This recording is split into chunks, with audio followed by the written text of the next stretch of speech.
SRH versus CSK, RCB versus DC कल के दिन पर दो मुकाबले खेले जाएंगे। पहले बात एसआरएच वर्सेस सीएसके के मैच की, और एसआरएच की तो किस्मत ही पूरी तरह से बदल गई है। पिछले मैच में प्रफुल्ल हिंगे और साकिब हुसैन ने जिस तरह से परफॉर्मेंस दी, विकेट निकाले, पहले 2 ओवर में ही इन दोनों ने मैच खत्म कर दिया था। और जो एसआरएच की टीम गेंदबाजी में बुरी तरह से स्ट्रगल करती हुई नजर आ रही थी और ऐसा लग रहा था कि अब कौन गेंदबाजी करेगा, तो वो टीम अब एकदम से बहुत मजबूत टीम नजर आने लग गई है। क्योंकि बल्लेबाजी में तो कभी क्वेश्चन नहीं था, बल्लेबाजी की लाइनअप उनकी जैसी थी, ये सबको पता था कि आज नहीं कल तो ये बैट्समैन फॉर्म में आएंगे।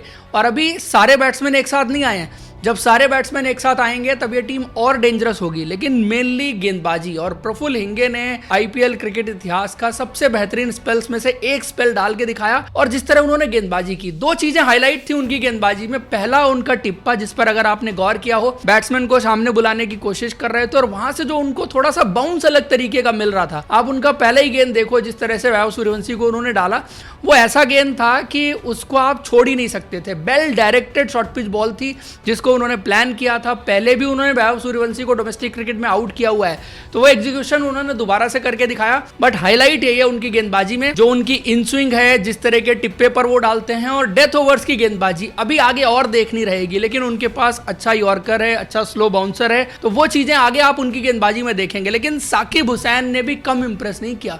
साकिब हुसैन की स्लोअर वन उतनी ही डिसेप्टिव है जितनी शायद आज की डेट में लुंगी एंगीडी की है, या कभी डुआन ब्रावो की होती थी, या कभी लसित मलिंगा की होती थी। डेनवन फरेरा को जो उन्होंने आउट किया, आप उस स्लोअर वन को ध्यान से देखिए, 70 पर खेल रहा बैट्समैन, और उसको इस तरह से डिसीव किया जैसे उसको हवा ही नहीं लगी, कब गेंद आई कैसे निकल गई। और एग्जीक्यूशन बहुत कमाल का। मैंने लगातार चर्चा की थी साकिब हुसैन के बारे में कि इनकी जो मिडिल ओवर्स की गेंदबाजी है वो बहुत कमाल की है। और अब पैट कमिंस वापस आ रहे हैं, तो नई गेंद एक एंड से प्रफुल्ल हिंगे और पैट कमिंस दूसरे एंड से संभाल सकते हैं, और साकिब हुसैन को मिडिल ओवर्स में ज्यादा इस्तेमाल कर सकती है सनराइजर्स हैदराबाद की टीम। बाकी स्पिन गेंदबाजी पहले अच्छी हो गई थी, हर्ष दुबे ठीक गेंदबाजी कर रहे थे, बट रोल थोड़ा सा अभी क्लियर होना बाकी था। और अब चूंकि नई गेंद के गेंदबाज मिल गए हैं, तो मिडिल ओवर्स में एज ए अटैकिंग ऑप्शन वो गेंदबाजी कर पाएंगे। और फिर साथ में शिवांग कुमार की गेंदबाजी भी अच्छी चल रही है। चाइनामैन गेंदबाजी, उनकी गूगली वगैरह पिक करना काफी मुश्किल हो रहा है। और जब होता क्या है ना कि जब सिर्फ 2 स्पिनर थे आपके पास, तो सारा लोड उन्हीं के ऊपर था। अब ये जो है ना लोड, आगे वाले मैचेस में आप देखेंगे कि गेंदबाजी में इक्वल डिस्ट्रीब्यूट होता हुआ नजर आएगा। जब ऊपर से विकेट नहीं निकलते तो आपके स्पिनर्स स्ट्रगल करते हैं, चाहे वो कितने भी अच्छे हों। अब क्या है कि गेंदबाजी अगर ऊपर से अच्छी होगी तो मिडिल ओवर्स में भी विकेट आपको और ज्यादा निकलते हुए दिखाई देंगे, और कलेक्टिवली एसआरएच की गेंदबाजी आपको अच्छी दिखाई देगी। उसके बाद बल्लेबाजी की बात करें तो बल्लेबाजी अभिषेक शर्मा और ट्रेविस हेड, वो दोनों रन बनाएंगे। थोड़ा सा उनके इनकंसिस्टेंसी के इश्यूज रहते हैं, वो तो आपको देखने को मिलेंगे जब इतना हाई रिस्क क्रिकेट खेली जाती है। लेकिन प्रॉब्लम थोड़ी सी हेनरिच क्लासन के साथ यह है कि स्ट्राइक रेट ऊपर जाता हुआ नहीं दिख रहा। हेनरिच क्लासन जिस तरह से शॉट्स खेलते थे, आप पिछले सीजन देखिए साउथ अफ्रीका के लिए जैसे खेलते थे, वो शॉट्स मेकिंग वैसे नहीं हो पा रही है, वो लय उनकी बल्लेबाजी में वैसा नजर नहीं आ रहा। ये थोड़ा सा कॉज ऑफ कंसर्न है। दूसरा, सलील अरोरा और अनिकेत वर्मा, वो दोनों भी अभी खुल के अपना बल्ला नहीं चला पाए हैं। उन्होंने एक पारी जरूर खेली थी, अनिकेत वर्मा की बात अगर करें, बट उसके अलावा अभी भी बल्ला थोड़ा सा खामोश रहा है। तो ये अगर धीरे धीरे करके सारे पार्टी ज्वाइन कर लें तो एसआरएच की टीम अब अनबीटेबल टीम बन सकती है। लेकिन देखना रहेगा। सामने सीएसके की टीम जो है, एमएस धोनी वापस आ रहे हैं, पहली चीज ये है। लेकिन खलील अहमद जो है वो बाहर चले गए। अब इनके लिए झटका लग गया, 2 मैच बैक टू बैक इन्होंने जीते और लगा कि सीएसके की गाड़ी पटरी पर आ गई है। तो पहली चीज तो यह है कि जब एमएस धोनी आएंगे तो बाहर कौन जाएगा। ऑप्शंस आपके पास क्या क्या हैं? आपके पास सरफराज खान का ही ऑप्शन बचता है ले देके, बाकी आयुष मात्रे का ऑप्शन था। तो मुझे लगता है कि अब आयुष मात्रे जिस तरह से बल्लेबाजी कर रहे हैं, जो उनको मौके नंबर 3 पर मिल रहे थे, तो उनका बाहर जाना तो वैसे भी नहीं बनता। ऐसे में सरफराज खान को ही बाहर जाना पड़ेगा एमएस धोनी के लिए अगर जगह बनानी है।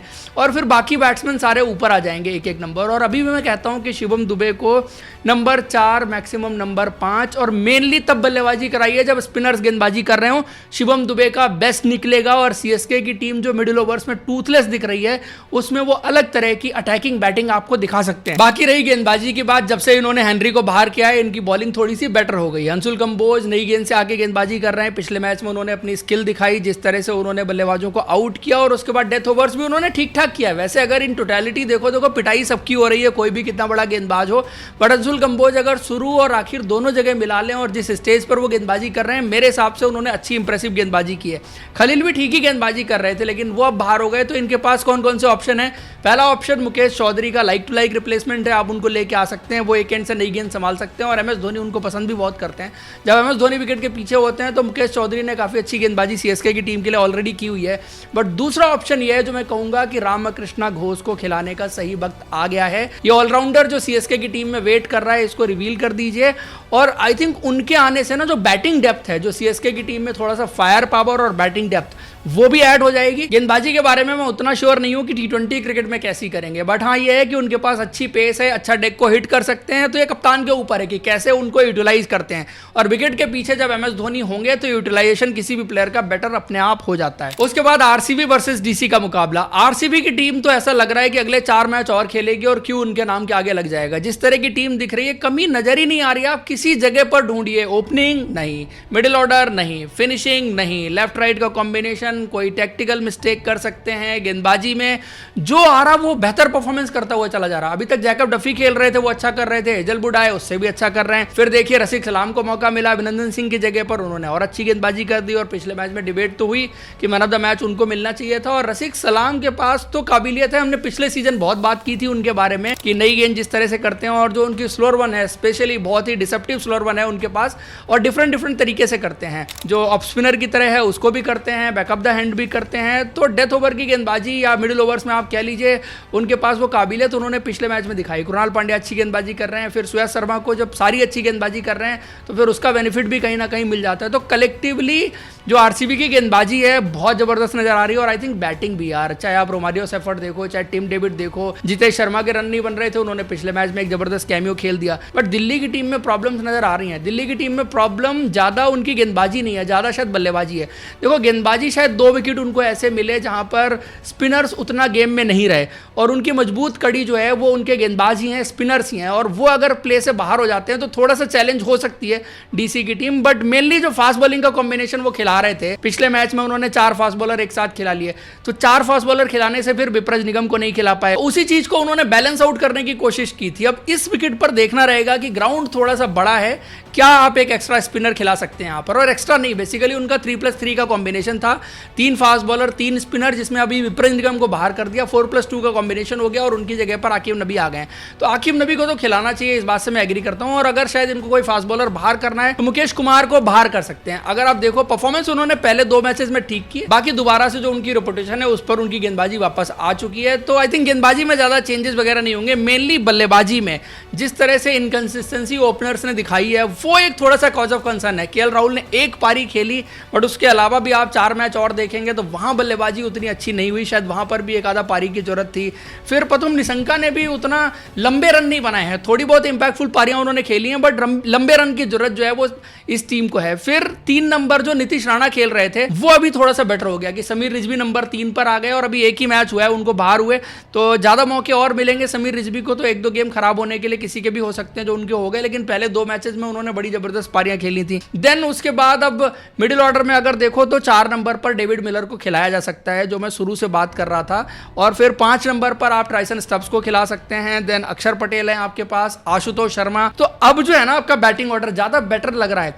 नीतीश राणा के बाहर निकालने के बाद आपको टॉप ऑर्डर भी ठीक दिख रहा है, फिनिशिंग में आपको आशुतोष शर्मा भी मिल गए। फिर 8 नंबर पर आपके पास विप्रज निगम भी हैं, और अगर आप मुकेश कुमार को बाहर करेंगे तो 9 नंबर पर आकिब नबी आएंगे। तो इससे होगा क्या, बेसिकली इनको बैटिंग डेप्थ मिल जाएगी, और जब इनको बैटिंग डेप्थ मिल जाएगी तो उसका फायदा ये होगा कि ऊपर वाले बल्लेबाज थोड़ा सा फ्रीली बल्लेबाजी कर पाएंगे। तो उसका असर कहीं ना कहीं हर टीम के ऊपर पड़ता है। जिस टीम के पास अच्छी बैटिंग डेप्थ होती है उसके बल्लेबाज ज्यादा फ्रीडम के साथ बल्लेबाजी कर पाते हैं, और टी20 क्रिकेट में ये सबसे इंपॉर्टेंट चीज है। इन शॉर्ट दिल्ली की टीम में दम है जो आरसीबी की टीम को चैलेंज कर सकती है, क्योंकि पिछले मैच में चिन्नास्वामी में जो विकेट था वो स्पिनर्स को मदद कर रहा था, और स्पिनर्स इस टीम के पास बेहतर हैं। अगर उसी तरह का विकेट मिलता है तो दिल्ली की टीम आरसीबी के ऊपर हावी भी हो सकती है, और आरसीबी की टीम हारेगी तभी जब कंडीशंस उनकी बल्लेबाजी और गेंदबाजी के ऊपर हावी हो जाएं और सामने वाली टीम के पास ज्यादा बेटर टूल्स हों, तभी आरसीबी की टीम को आप हरा सकते हैं। या फिर कोई बहुत एक्सेप्शनल परफॉर्मेंस किसी तरफ से आ जाए तो वो एक चीज हो सकती है जो आरसीबी की टीम को हराया जा सकता है। अब दोनों मैचेस के विनर की बात करें तो आपको स्ट्रेट फॉरवर्ड लगेगा कि आरसीबी वर्सेस डीसी में आरसीबी की टीम जीत रही है, लेकिन मैंने एक लॉजिक आपके सामने रख दिया है कि अगर पिछले मैच जैसा विकेट मिला तो डीसी की टीम भी कम नहीं है, बराबरी का मुकाबला हो सकता है दोनों ही टीमों के बीच में।